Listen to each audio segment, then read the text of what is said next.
Keep Gibbs alive. Keep Gibbs alive. Say it with me. Keep Gibbs alive. Keep Gibbs alive. Maybe anybody who watched the Wayans brothers thinks they already get all of it. A familiar 90s sitcom, loud, fun, easy to remember, after one watch, simple on the surface, nothing deep hiding underneath. But that is how classic shows fool you. Turn it around and look at the backside, and you start to see something feels off. It fooled the network and the audience too. It got treated badly and did not even get a proper ending. And the deeper you dig into the behind-the-scenes secrets, the more faith you lose in Hollywood. So if you think you already know the Wayans brothers, well, maybe it is time to give it one more shot.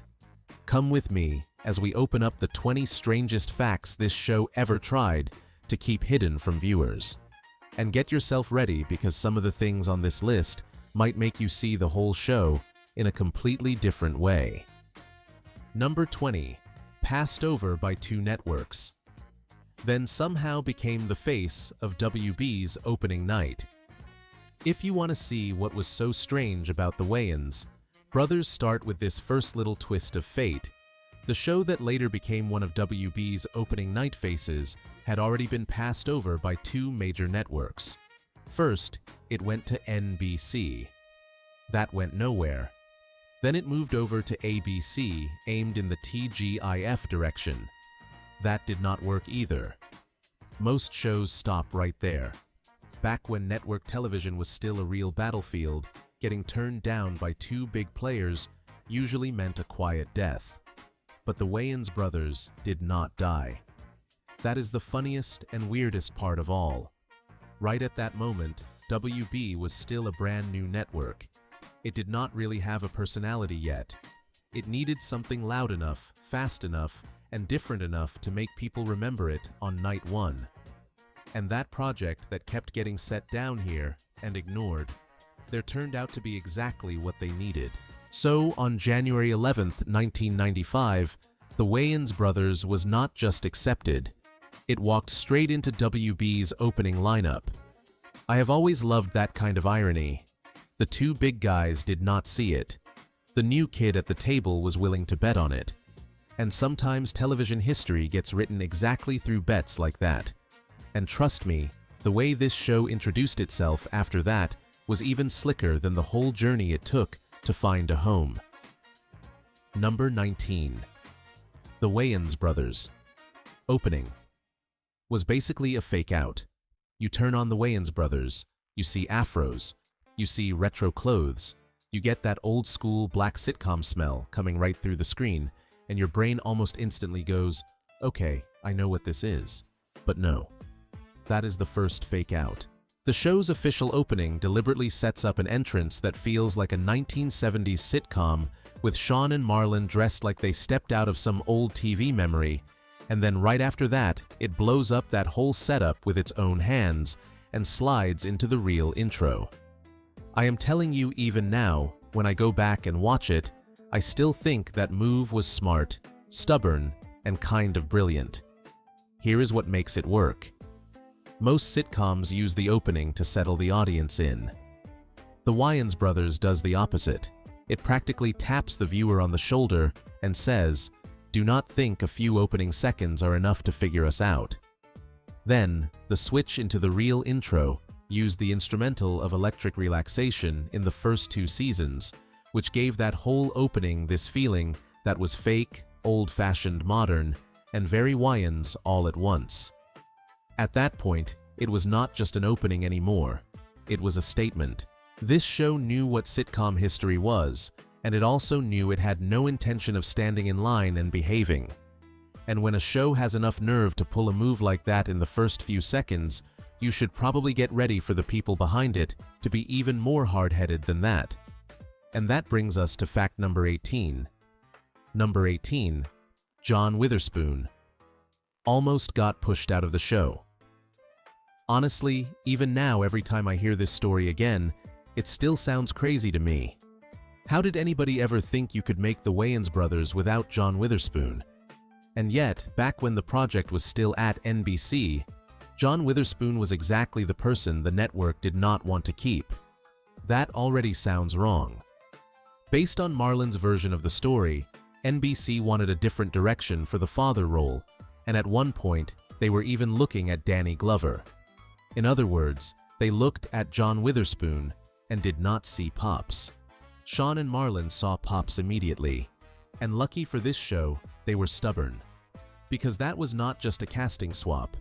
If you change Pops, you change the smell of the whole series. You change the rhythm between the father and the two sons. You change the way the laughs land. Some roles can survive a recast. This one could not. Thank God Shawn and Marlon understood that before the network did. Thank God they did not just sit there and nod. Without John Witherspoon, the Wayans brothers might still have made it to air, but it would not be the show people remember. Number 17, the most beloved four-person version, did not even exist in Season 1.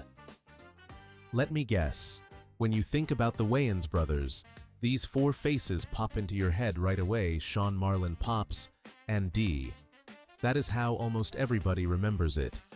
And that memory is not exactly wrong, but it was not true from the beginning.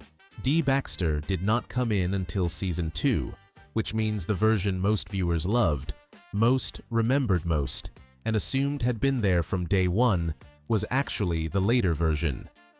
Season 1 still had Lisa, played by Layla Rochon, and then early in Season 2, you also had Lou and Monique passing through before the show finally locked into the rhythm people remember now. That is how sitcoms can rewrite audience memory. Some characters come in late, but the second they show up, it feels like they had always been there. Dee was that kind of character. Anna Maria Horsford never felt like somebody who came in to patch a hole. She walked in and the whole room clicked into place. Suddenly, everything sounded more right, moved more smoothly, and had that familiar little bit of friction the show needed. And then, collective memory does this strange thing: it erases the rough draft and only keeps the finished version. So, a lot of people are not remembering it wrong. They are just remembering the final version that worked so well, it swallowed everything that came before it. Number 16. This show pulled all of 1990s TV inside itself. Some sitcoms build one small room and stay right there for years. The Wayans brothers did not. This show opened the door and waved the whole mess of 1990s American television right into the house. It pulled in commercials, talk shows, TV hosts, crime shows, and real-life celebrities all inside the same world, like this sitcom just refused to live inside a neat little frame. And you could see that right from the start. The pilot already had Gary Coleman popping up inside a hair product commercial and sending everything straight into disaster. Before the characters were even fully settled, this show was already putting TV inside TV. And from there, it just kept going further. Shawn and Marlon were not just living inside their own sitcom. They kept crashing into the kinds of television the whole country was watching every night back then. Sometimes it was a loud talk show, sometimes it was a camera appearance. At one point, Marlon even had a whole sitcom inside the sitcom called Everybody Loves Everybody.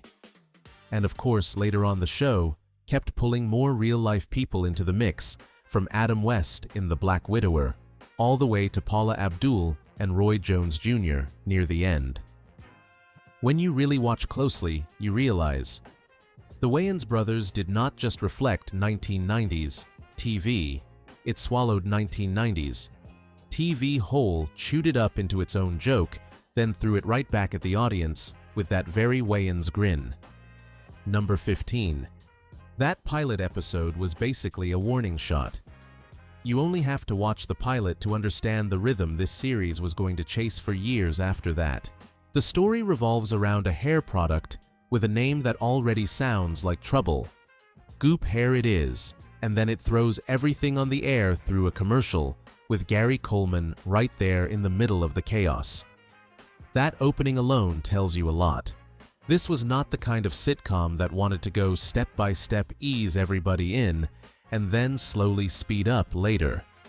It came in fast, loud, and pretty much without asking anybody's permission. And the even more memorable part is that the pilot practically lays out the whole formula for the show. A ridiculous idea gets pushed as some big chance to change your life. Television shows up right inside television. Then from there, everything collapses exactly the way the Wayans family always knew how to turn into laughs, right down to an accident happening live on the air. Looking back now, I still think that pilot did not just open the series. It pretty much told the audience straight to their face that from here on out, going too far was going to be part of the game. Number 14. Shawn and Marlon had so much chemistry. It barely even felt like acting. Some sitcoms live off the house. Some live off the father, the mother, or the next-door neighbor. The Wayans brothers was different. This show ran first and foremost on the rhythm between two brothers standing in the same frame. Marlon later called it natural chemistry and compared Shawn to Bugs Bunny and himself to Daffy Duck. I honestly think that comparison is just about perfect. Shawn did not need to do much. He just had to stand there and throw out the right look or the right line, and Marlon instantly had room to explode. A lot of actor pairs just trade dialogue back and forth. These two were more like they were bouncing the ball off each other. You were not just watching to find out what happened next. You were watching to see which one of them would knock the whole scene sideways first. And that is what kept the Wayans brothers standing through all its over-the-top craziness. Without that rhythm, this would have been a completely different show. Number 13. A funny commercial. Suddenly turned into something nobody was laughing at. I do not think anybody expected this storyline to turn into real trouble. Marlon agrees to appear in a liquor commercial in the episode Black Men Can't Jump, and at first it feels like the kind of familiar sitcom setup this show could usually turn into laughs in no time. But this time, it turned into a disaster. The backlash came from black people in Marlon's own community, and suddenly, the whole mood changed. All of a sudden, this was not just about a younger brother chasing attention and doing something dumb.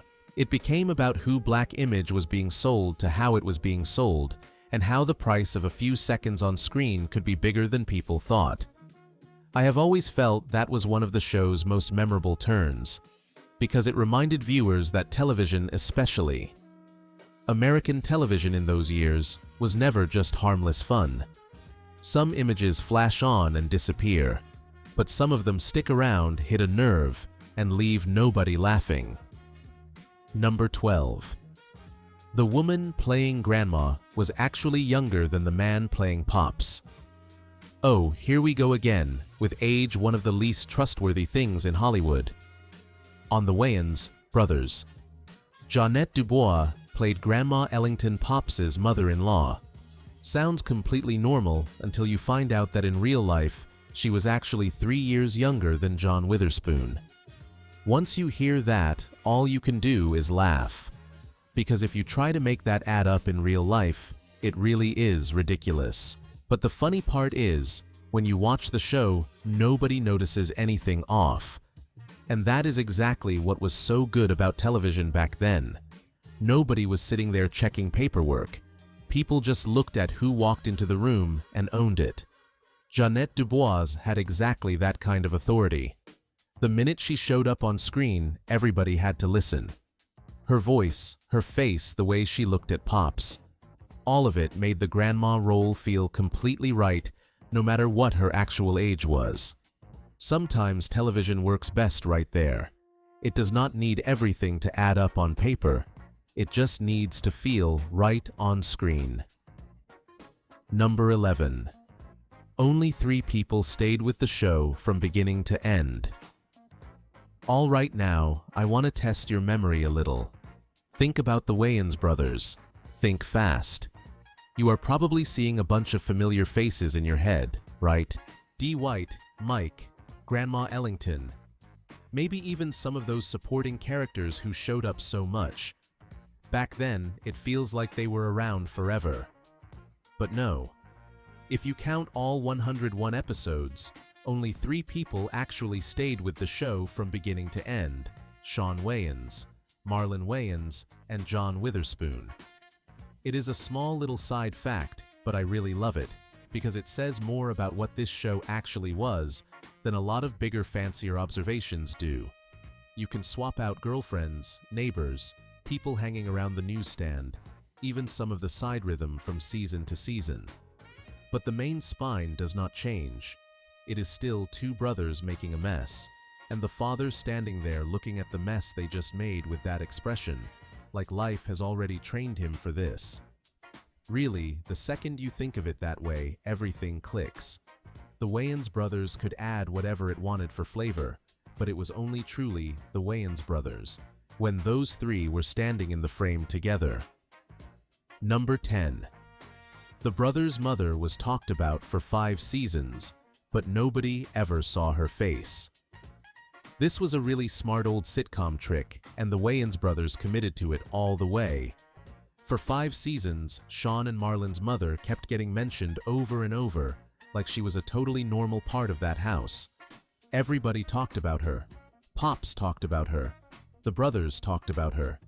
Everything played like she had just stepped out of the kitchen or gone somewhere for a minute and would be right back. There was just one small thing. The audience never got to see her face. Not once. Number 9. The Wayans brothers came out of a very big breakup. If you only know the Wayans brothers from watching it, this might be the fact that makes you raise your eyebrow the most. Before the Wayans brothers became this loud, slick, full-of-life sitcom, it was something that grew out of a pretty major crack in the whole Wayans family story. To really get that, you have to go back to In Living Color. For the Wayans family, that was not just a hit show. That was where they built their name, built their position, built a whole piece of their television legacy. So when that family walked away, it did not feel like some neat little job change. It felt like a real breakup.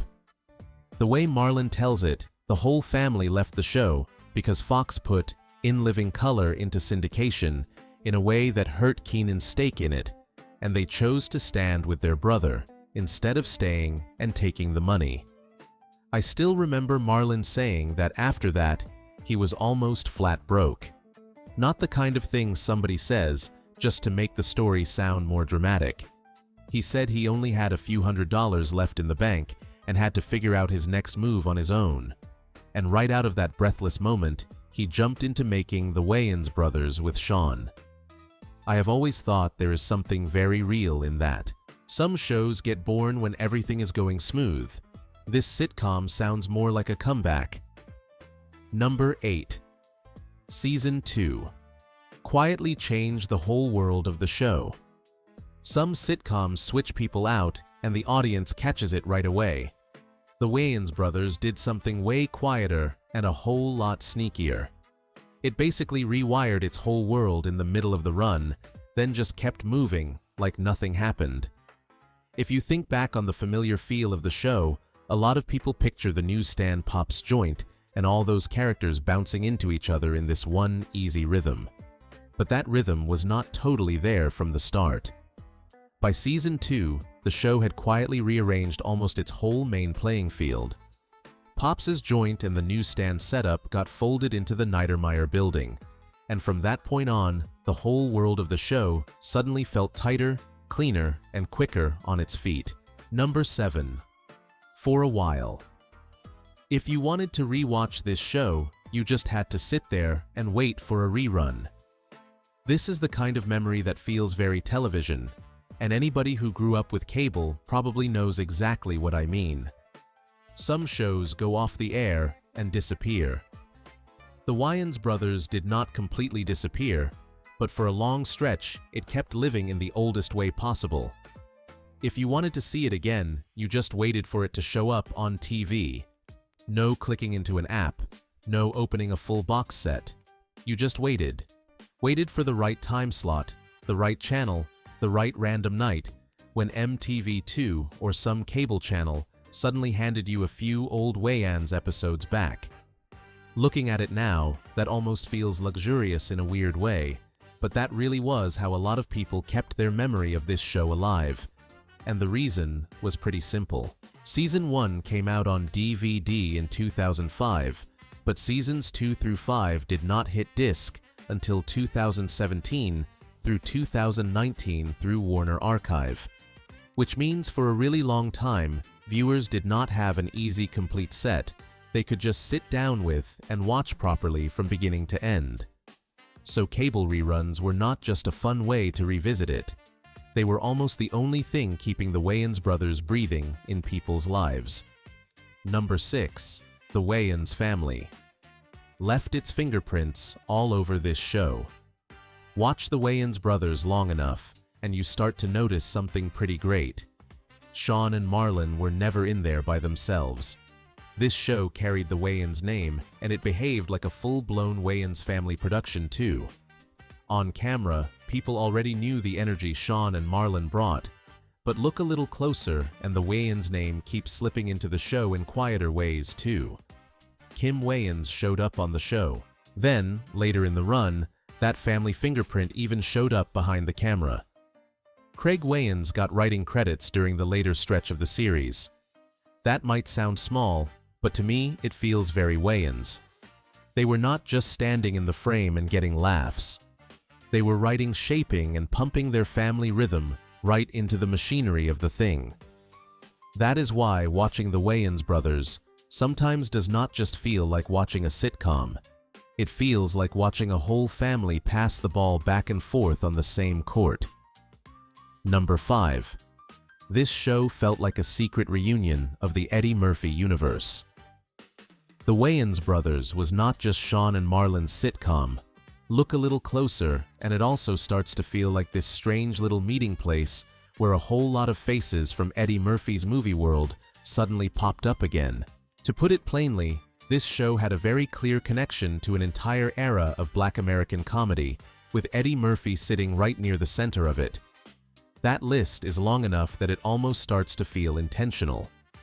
Layla Rochon, John Witherspoon, Paul Bates, Garcelle, Beauvais, Sherry Headley, and a bunch of other faces who had already shown up in Eddie Murphy movies came drifting through the Wayans brothers too. So sometimes watching this show does not just feel like watching a sitcom. It feels more like walking through a party where one whole branch of late 1980s and 1990s Black American comedy all showed up in the same room. That is the fun of it. The Wayans family was not just bringing in famous people for the heck of it. They were bringing in a whole familiar flavor of American screen history from that time. Those faces carried memories of Coming to America, Boomerang Harlem Nights, Beverly Hills Cop. And when they passed through the Wayans brothers, the show suddenly felt bigger. It stopped feeling like one little room. It felt more like a crossroads, where different streams of Black Hollywood comedy met each other, shook hands and smiled like everybody knew they belonged to the same spiritual family. Number 4. New York was not just the show's setting. Some sitcoms get set in New York just because the name sounds better on TV. The Wayans brothers was different. For Shawn and Marlon, New York was not some backdrop they picked because it looked good. That was home.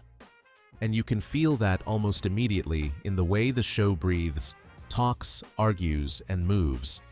You watch for a little while and you can tell. The newsstand, the street rhythm, the way one person cuts right into the other person's sentence. That quick, sharp little energy, none of that feels like something some writer's room dreamed up from a distance. It feels like something that was already living inside them before the cameras ever rolled. Shawn and Marlon did not have to act like New York guys. They just had to walk into the scene, open their mouths, and let their own natural rhythm go. Number 3. The original title sounded a whole lot gentler.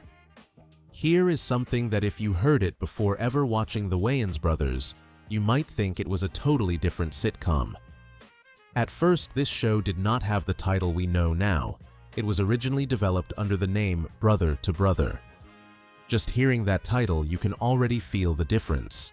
Softer, simpler, maybe even a little too polite. It sounds like a story about brotherhood, maybe with some warmth to it, some everyday family life, the kind of sitcom that sits down and tells its story nice and easy. But once the show actually hit the air as the Wayans brothers, everything changed. The new title was not just a title. It felt like a declaration. This was not just a story about two brothers. This was the world of the Wayans family, with all the loud, sly, sometimes way too much energy they were already known for bringing. Number 2. Critics beat it up, then it sold so well. People had to look again. When this show first came out, it definitely did not get the red carpet treatment. The Los Angeles Times looked at WB's early sitcom block and practically shrugged the whole thing off, and the Wayans brothers in particular got hit for being too wild, too childish, more busy making faces than making comedy. Put simply, critics at that point did not see any future classics sitting there. What they saw was a bunch of overcooked energy tearing around the screen. But television has always had its own funny little way of working. The critics can go one direction, and the audience can keep a show alive in a completely different one. Just a few years later, the Wayans brothers not only had not disappeared, it had turned into valuable syndication property. In 1997, Variety reported that the rerun rights were sold to Tribune for an estimated $500,000 to $600,000 per episode. That is exactly the kind of reversal I love. A show people first looked at like some loud little passing thing ended up strong enough to move into a second life on television and keep making real money. Number 1. This show was good enough that people still feel bad. It never got the ending it deserved. The most painful thing about the Wayans brothers is not that it got criticized, got passed around, or had to keep adjusting itself in the middle. The most painful part is that a show that lived long enough to become part of a whole lot of people's memory never even got a proper ending. In 1999, the show got canceled. No real send-off. No clean feeling of, okay, this story is done now. It just stopped, leaving behind exactly the kind of empty space a long-running sitcom leaves when somebody shuts the lights off too early. Some shows get handed an ending. Some shows need another movie to come along later and basically read the eulogy for them. The Wayans brothers was the second kind, and maybe that is exactly why it has stayed in people's heads this long. Not because it ended beautifully, because it did not get to end at all, and people still feel that missing piece. When I look back at the Wayans brothers, I do not think about a list of episodes or specific lines. I think about the feeling. That feeling of a show that was just loud enough, just slick enough, just stubborn enough, that it never really sat still. Maybe it did not get a complete ending, but sometimes that is exactly what makes people remember it longer. Because in the audience's mind, that story never really closed. It is still unfinished, still feels like it could go on for a few more episodes, a few more scenes, a few more times. Shawn and Marlon argue and drag Pops right into the middle of it. To me, that is the real sign of a show that lasts. Not how many seasons it had, but the fact that it stays in your memory in a way that is really hard to replace. When I look back at the Wayans brothers, I do not think first about a list of episodes or specific lines. I think about the feeling. That feeling of a show that was just loud enough, just slick enough, just stubborn enough, that it never sat still in one place. Maybe it never got a complete ending. But sometimes that is exactly what makes people remember a show longer. Because in the audience's mind, the story never really closed. It is still unfinished. It still feels like it could have gone on for a few more episodes, a few more scenes, a few more rounds of Shawn and Marlon arguing and dragging Pops right into the middle of it. To me, that is the real sign of a show that lasts. Not the number of seasons. The fact that it still stays in memory in a way that is really hard to replace. So, out of everything we just went through, what surprised you the most? And is there some detail about the Wayans brothers you still remember that did not show up anywhere on this list?